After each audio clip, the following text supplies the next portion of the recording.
From the earliest motorized fire trucks to today's electric rescue machines, one thing never changed. A fire engine was never just a vehicle. It was a city's promise that help was coming. The first generation still looked half industrial machine, half handmade tool. They were built in an era when departments were moving away from horse-drawn equipment, and that shift changed everything.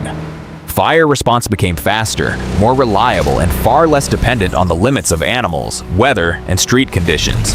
By the 1920s and 1930s, fire trucks started to become symbols of civic pride. They weren't only built to work, they were built to be seen.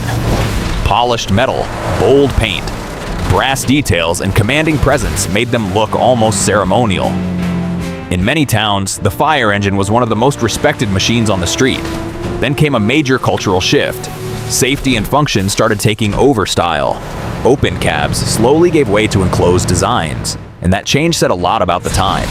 Departments were no longer treating crews like passengers on exposed machines. They were recognizing firefighters as professionals who needed real protection. The post-war generations had a completely different energy. Bigger, bolder, more confident. These trucks looked like rolling statements. They matched the optimism of expanding cities and the belief that modern design could improve every part of public life. By the 1960s and 1970s, the look became more serious and more practical. Less parade, more purpose.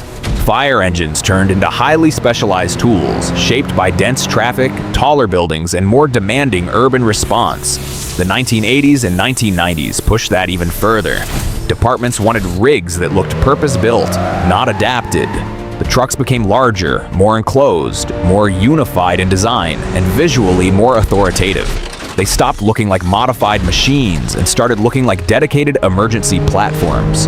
And today, the newest generation changes the feeling again. Modern fire trucks are cleaner, quieter, smarter, and more ergonomic. Some don't even sound the way people expect a fire engine to sound. But that's what makes this evolution so fascinating. Because across more than a century, fire trucks didn't just change shape. They changed with the city, with danger, with design, and with the idea of what emergency response should look like.